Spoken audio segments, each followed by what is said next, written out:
morning and welcome to Rising. We've got another just spectacular show for you today. I'm excited to present it, and I'm joined by Lindsay Granger. Welcome to Rising. Thank you for having me. I'm excited to be here. I'm a huge fan. Oh, that's lovely to hear. Well, it's always fun having interesting conversations with new people, so I'm really excited for it. Well, I need to start with what's on your radar. I know you got your hot takes, so tell me what's on your radar today. Here we go. How is it that former President Joe Biden is still tripping up the intellectual leaders of the Democratic Party? This man, who left office with disastrously low approval ratings after dropping out of his re-election campaign because most rank-and-file Democrats wanted another candidate, is an albatross around the neck of the party. And yet top elite Democrats are still making excuses for him, defending him, sticking by him. Confused? I sure am. What are we to make of Senator Elizabeth Warren, one of the leaders of the progressive factions of the Democratic Party? I've never seen Warren hesitate or equivocate in pursuit of her strategic goals. In fact, when she thought fellow left-leaning Democrat Bernie Sanders stood between her and the Democratic nomination in 2020, she threw him under the bus as hard as she possibly could, even backing up claims that he had said she couldn't win because she was a woman. A clear and calculated effort on her part to portray Sanders as some kind of sexist. Warren made that a media story, enhanced it, because she thought it was in her political self-interest, even if it meant knifing a friend and ally. Talk about being a ruthless pragmatist. And yet, when Warren is asked about Biden's cognitive decline and her complicity in covering it up, she still has no satisfying response. Check out this recent interview on the Sam Fragoso podcast. Do you regret saying that President Biden had a mental acuity? He had a sharpness to him. You said that up until July of last year. I said what I believe to be true. And you think he was as sharp as you? I said I had not seen decline. And I hadn't at that point. You did not see any decline from 2024 Joe Biden to 2021 Joe Biden? Not when I said that. It gets worse. Let's watch the rest. He was sharp. He was on his feet. I saw him. Live event. I had meetings with him a couple of times. Senator, on his feet is not praise. He can speak in sentences is not praise. All right. Fair enough. Fair enough. Look, the question is, what are we going to do now? Warren knows she sounds ridiculous, and she knows she's going to get this question a lot.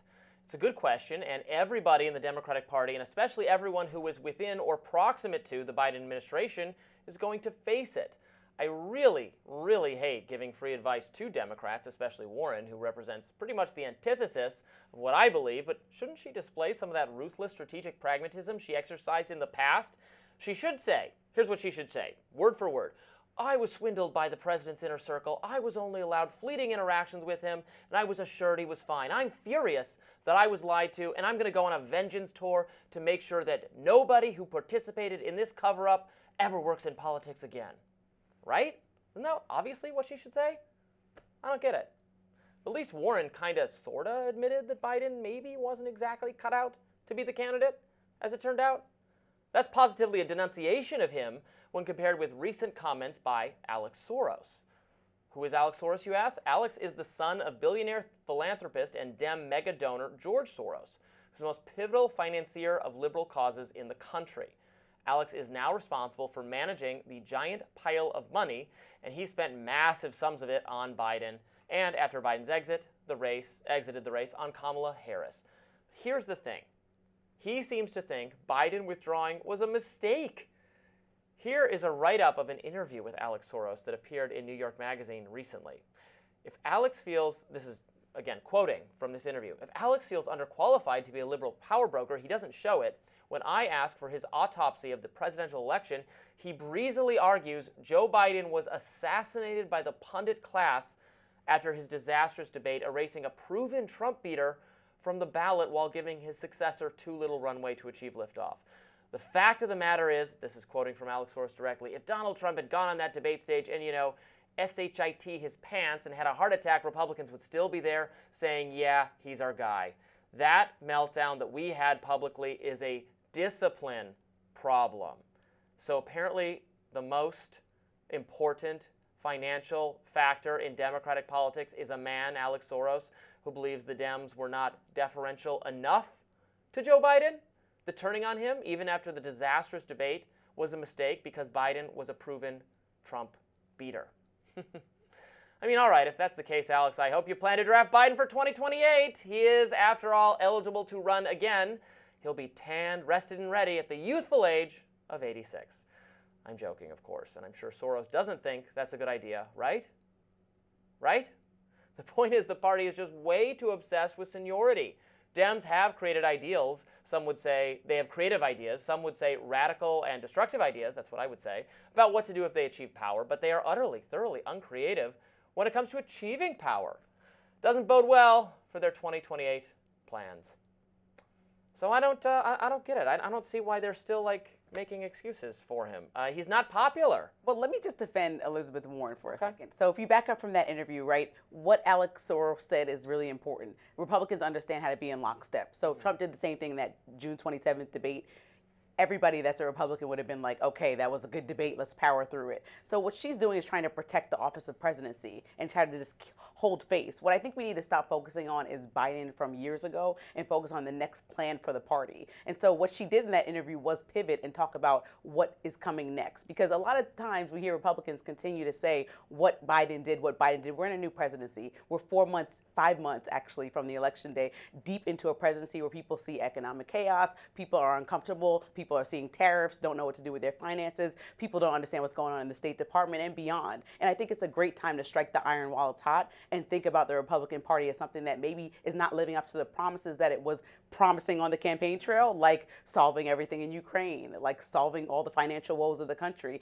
and really come up with a democratic strategy that'll help them win in the midterms and then help them win in 2028, which is not readdressing Biden. Well, I think the reason we're going to be continuing to revisit the Biden situation, though, is because how can we trust anyone who was involved in the administration or who had knowledge of what was going on with him? I don't believe these people that they didn't know. Well, they were going to keep it quiet until it just became undeniable. I think they were relying on official assessments. And like you even said, a strategy might be stepping back a bit and allowing to see what happens and how it plays out. And Biden was protected a lot by people surrounding him. So yeah, you can blame his really close, the really close people surrounding him. Somebody's got to go down for this then, but right? But Elizabeth Warren, why is she the fall guy? No, she doesn't have to be the fall guy, but she needs to explain to me who is the fall guy, right? Is it Karine Jean-Pierre?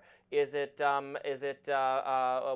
what's his face? The advisor? Is it Ron Klain? Is it, who is it? We got to know who to never take seriously again. There has to be a fall guy, and they're acting like that doesn't have to be the case. Well, I think people are into authenticity and just want people to address that Biden actually was not cognitively ready and prepared. Like the podcast host said, standing on two legs is not adequate of being president. Right. And what people need to address... They put little glow tape on the floor for him to walk. That's what our friends Amy Parnes But rehashing the past to me is not a strategy. I think if you think about leaders that I admire, like Steve Jobs, right? He didn't know how to code, but he knew how to orate and articulate what the party's messaging was.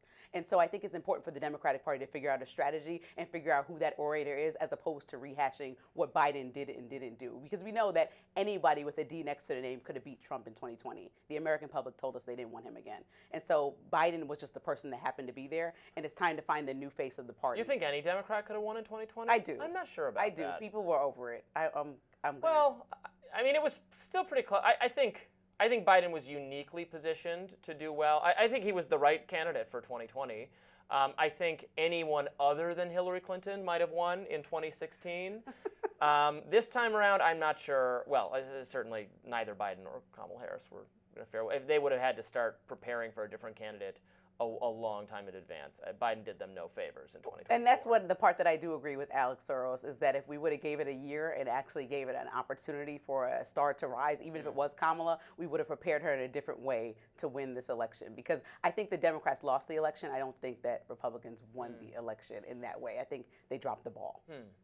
Well, we will continue discussing all this and more coming up on Rising. Should parents have the right to opt their kids out of books containing LGBTQ themes? The Supreme Court is about to decide. More Rising right after this.